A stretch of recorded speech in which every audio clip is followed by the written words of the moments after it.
আসসালামু আলাইকুম। সংবাদে আপনাদের সবাইকে স্বাগত জানাচ্ছি। আমি ফিরোজ তোহা। শুরুতেই আরবে কেবলস সংবাদ শিরোনাম। বাংলাদেশের সর্বশেষ গুরুত্বপূর্ণ আপডেট সংবাদে আপনাকে স্বাগত। শুরুতেই সংবাদ শিরোনাম, পরে বিস্তারিত। শুরুতেই জানাবো, হাসিনাকে হত্যা চেষ্টা, মৃত্যুদণ্ডপ্রাপ্ত ৯ আসামিসহ সবাই খালাস। ১৯৯৪ সালে পাবনার ঈশ্বরদীতে তৎকালীন বিরোধী দলীয় নেতা শেখ হাসিনাকে বহনকারী ট্রেনে গুলি ও বোমা হামলার কথিত অভিযোগে দায়ের করা মামলায় মৃত্যুদণ্ডপ্রাপ্ত ৯ আসামিসহ দণ্ডিত সবাইকে খালাস দিয়েছে হাইকোর্ট। মামলাটিতে যাবজ্জীবন কারাদণ্ডপ্রাপ্ত আরও ২৫ আসামি ছিলেন। এরপর জানাবো, হাসিনা সরকার তরুণ সমাজকে ধ্বংসের দিকে ঠেলে দিয়েছে। বিএনপির কেন্দ্রীয় সাংগঠনিক সম্পাদক শামউবাইদ ইসলাম রিংকু বলেছেন, হাসিনা সরকার শিক্ষা ব্যবস্থাকে দুর্নীতি, অরাজকতা এবং কুশিক্ষা দিয়ে তরুণ সমাজকে ধ্বংসের দিকে ঠেলে দিয়েছে। শুধু দুর্নীতি ও হাজার হাজার কোটি টাকা পাচার করার জন্যই তারা এসব করেছে। আজ ফরিদপুর নগরকান্দায় শহীদ আকরামুন্নেসা বালিকা উচ্চ বিদ্যালয় বার্ষিক ক্রীড়া প্রতিযোগিতা অনুষ্ঠানে প্রধান অতিথির বক্তব্যে সব কথা বলেন। এদিকে পুলিশের গাড়ি থেকে ছিনিয়ে নেওয়া সেই আওয়ামী লীগ নেতা গ্রেপ্তার। জয় বাংলা স্লোগান দিয়ে পুলিশের গাড়ির উপর হামলা করে ছিনিয়ে নেওয়া পাবনার সুজানগর উপজেলা আওয়ামী লীগের সভাপতি আব্দুল ওহাবকে অবশেষে গ্রেপ্তার করতে সক্ষম হয়েছে পুলিশ। আজ ভাইনা ইউনিয়নের মথুরাপুর এলাকায় গজনার বিলে অভিযান চালিয়ে আনসার সরকারের বাড়ি থেকে তাকে গ্রেপ্তার করা হয়। এবারে জানাবো, নতুন রাজনৈতিক দলের জন্য নাম ও প্রতীক চাইলেন শিক্ষার্থীরা। জুলাই অভ্যুত্থানের পর থেকে নতুন দলের গুঞ্জন শোনা যাচ্ছে। নতুন রাজনৈতিক দল গঠন করার ঘোষণা অনেক আগে এলেও দলের কাঠামো বা নাম প্রকাশ হয়নি এখনও। তবে দলের নেতৃত্বে থাকবেন ছাত্র তরুণরা। এরই ধারাবাহিকতায় বৈষম্য বিরোধী ছাত্র আন্দোলন ও জাতীয় নাগরিক কমিটি নতুন রাজনৈতিক দল গঠনের ঘোষণা দিয়েছে। এবার এই দুটি প্ল্যাটফর্মের পক্ষ থেকে দেশের মানুষের কাছে দলের নাম ও প্রতীক চাওয়া হয়েছে। এদিকে গুলিসহ মানিকগঞ্জের সাবেক উপজেলা চেয়ারম্যান গ্রেপ্তার। রাজধানীর ধানমন্ডি এলাকা থেকে মানিকগঞ্জের সিংগাইর উপজেলা পরিষদের সাবেক চেয়ারম্যান মুশফিকুর রহমান খান ওরফে হান্নানকে গ্রেপ্তার করেছে ডিএমপির ডিবি মিরপুর বিভাগের পল্লবী জোনাল টিম। মঙ্গলবার বিকেলে তাকে গ্রেপ্তার করা হয়। তিনি এজাহারভুক্ত আসামি। এ সময় তার কাছ থেকে একটি অত্যাধুনিক রিভলভার, একটি শটগান, ৯৫ রাউন্ড রিভলভারের গুলি এবং ৮০ রাউন্ড কার্তুজ উদ্ধার করা হয়েছে।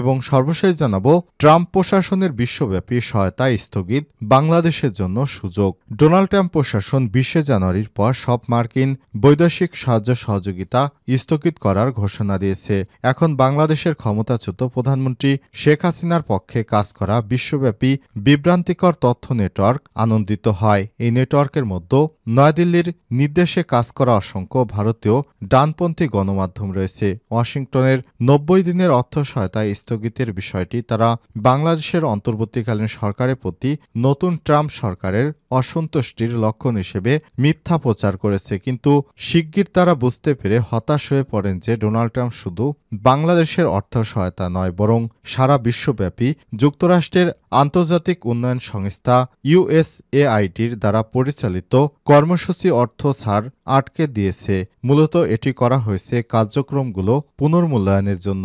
এতেই বাংলাদেশ নতুন করে ব্যবসায় সুযোগ নিতে পারবে। প্রিয় দর্শক, এতক্ষণ শুনছিলেন সংবাদ শিরোনাম, এবারে বিস্তারিত।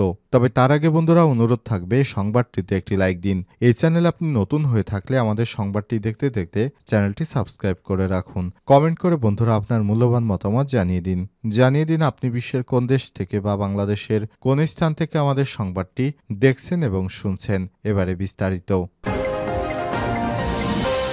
হাসিনাকে হত্যা চেষ্টা, মৃত্যুদণ্ডপ্রাপ্ত ৯ আসামি সহ সবাই খালাস।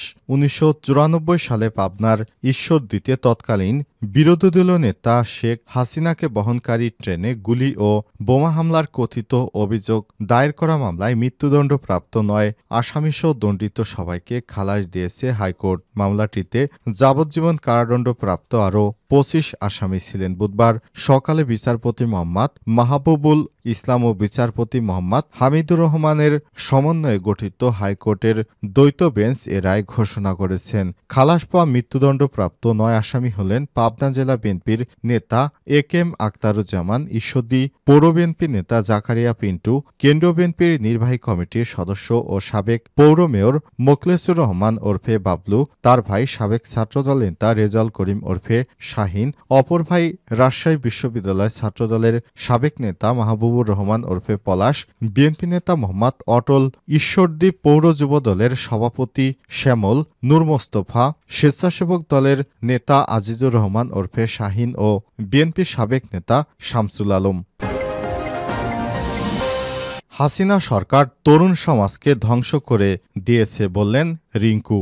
বিএনপির কেন্দ্রীয় সাংগঠনিক সম্পাদক শামাওবাদ ইসলাম রিংকু বলেছেন, হাসিনা সরকার শিক্ষা ব্যবস্থাকে দুর্নীতি এবং অরাজকতা ও কুশিক্ষা দিয়ে তরুণ সমাজকে ধ্বংসের দিকে ঠেলে দিয়েছে। শুধু দুর্নীতি এবং হাজার হাজার কোটি টাকা পাচার করার জন্যই তারা এসব করেছে। আজ বুধবার 5ই ফেব্রুয়ারি ফরিদপুরের নগরকান্দা শহীদ আকরামুন্নেসা বালিকা উচ্চ বিদ্যালয়ের বার্ষিক ক্রীড়া অনুষ্ঠানে প্রধান অতিথির বক্তব্যে সব মন্তব্য করেছেন তিনি। শামাওবাদ বলেছেন যে ছাত্র সংগঠনটি নিষিদ্ধ করা হয়েছে সেই ছাত্রলীগ বাংলাদেশের প্রত্যেকটা শিক্ষা প্রতিষ্ঠানে শিক্ষা ব্যবস্থাকে ধ্বংস করে দিয়েছে। সে জায়গা থেকে শিক্ষা ব্যবস্থাকে নতুনভাবে সাজাতে হবে। এ সময় তিনি বলেছেন, সব দল মত ধর্মবর্ণ নির্বিশেষে ঊর্ধ্ব থেকে শিক্ষাকে প্রাধান্য দিতে হবে, কারণ আজ যারা শিক্ষার্থী তারা আগামী দিনের ভবিষ্যৎ। অনুষ্ঠানে বিদ্যালয়টির প্রধান শিক্ষক মাহবুব আলী মিয়ার সভাপতিত্বে অন্যদের মধ্যে উপস্থিত ছিলেন নগরকান্দা থানার ভারপ্রাপ্ত কর্মকর্তা ওসি সফর আলী, উপজেলা বিএনপির সিনিয়র সহসভাপতি হাবিবুর রহমান বাবুল, বাংলাদেশ সুপ্রিম কোর্টের সহকারী অ্যাটর্নি জেনারেল জুয়েল সুমন মুন্সি, উপজেলা বিএনপির সাধারণ সম্পাদক সাইফুর রহমান মুকুল, নগরকান্দা প্রেস ক্লাবের সভাপতি শওকত আলী শরীফ, উপজেলা বিএনপির সাহিত্য ও সংস্কৃতি বিষয়ক সম্পাদক মিজানুর রহমান প্রমুখ। পুলিশের গাড়ি থেকে ছিনিয়ে নেওয়া সেই আওয়ামী লীগ নেতা গ্রেপ্তার। জয় বাংলা স্লোগান দিয়ে পুলিশের গাড়িতে হামলা করে ছিনিয়ে নেওয়া পাবনার সুজানগর উপজেলা আওয়ামী লীগের সভাপতি আব্দুল ওহাবকে অবশেষে গ্রেপ্তার করেছে পুলিশ। আজ বুধবার সুজানগর উপজেলার ভাইনা ইউনিয়নের মথুরাপুর এলাকায় গাজনার বিলে অভিযান চালিয়ে আনসার সরকারের বাড়ি থেকে তাকে গ্রেপ্তার করা হয়। বিষয়টি নিশ্চিত করেছেন সুজানগর থানার ভারপ্রাপ্ত কর্মকর্তা ওসি গোলাম মোস্তফা। সুজানগর থানার ওসি গোলাম মোস্তফা বলেন, পাবনার পুলিশ সুপার মোর্তাজা আলী খানের নেতৃত্বে এক অভিযান চালিয়ে বুধবার সকাল 7টার দিকে সুজানগরের গাজনার বিলের পাড়ে এক বাড়ি থেকে 2 সহযোগী সহ ওহাবকে গ্রেপ্তার করা হয়। এর আগে এই ঘটনায় 11 জনকে গ্রেপ্তার করা হয়েছিল। আব্দুল ওহাব সুজানগর উপজেলার সাবেক চেয়ারম্যান এবং সাবেক পৌর মেয়র। তিনি গত জুলাই আগস্টে বৈষম্যবিরোধী ছাত্র আন্দোলনে শিক্ষার্থীদের উপর হামলার ঘটনায় দায়ের করা মামলার পলাতক আসামি। এর আগে 2 ফেব্রুয়ারি বিকেলে আব্দুল ওহাব নিজ এলাকা সুজানগর পৌর এলাকার মথুরাপুর হাই স্কুলের সামনে থেকে গ্রেপ্তার করে পুলিশ। সঙ্গে জয় বাংলা স্লোগান দিয়ে পুলিশের উপর হামলা করে গাড়ি থেকে আব্দুল ওহাবকে ছিনিয়ে নেয় আওয়ামী লীগের নেতাকর্মীরা। এই ঘটনায় পুলিশের 8 সদস্য আহত হয়। এই ঘটনার পরদিন 64 জনের নাম উল্লেখ করে অজ্ঞাত 2 থেকে 300 জনকে আসামি করে মামলা দায়ের করে। এরপর এসআই আজহার আলী এবং যৌথ বাহিনীর অভিযানে ওই দিনই 16 জন আওয়ামী লীগের নেতাকর্মীকে গ্রেপ্তার করা হয়। এরপর আজ আওয়ামী লীগের সেই রাঘব বলকে গ্রেপ্তার করা হয়েছে। নতুন রাজনৈতিক দলের নাম ও প্রতীক চাইলেন শিক্ষার্থীরা। জুলাই অভ্যুত্থানের পর থেকে নতুন দলের গুঞ্জন শোনা যাচ্ছিল।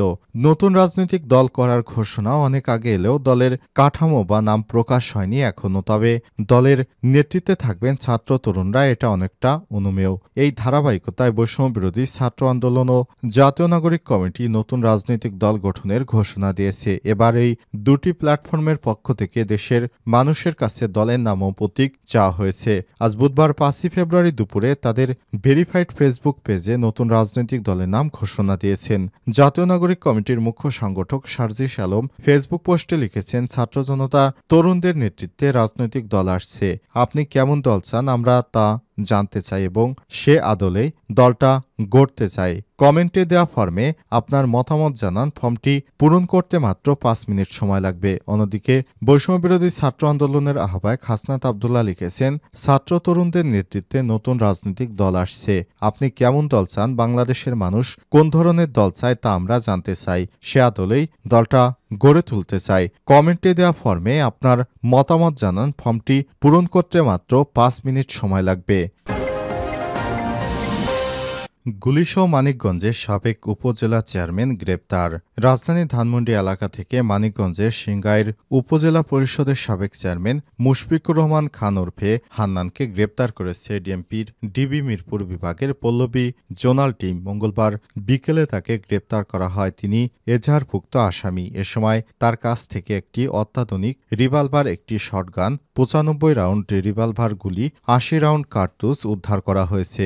ডিবি সূত্র থেকে জানা গেছে, গোপন সংবাদের ভিত্তিতে ডিবি টিম জানতে পেরেছে ধানমন্ডি 23/B 28 নম্বর রোডে একটি বাসায় মানিকগঞ্জের সিংগাইর থানার একাধিক মামলার এজাহারভুক্ত আসামি মুশফিকুর রহমান খান ওরফে হান্নান আত্মগোপনে রয়েছেন।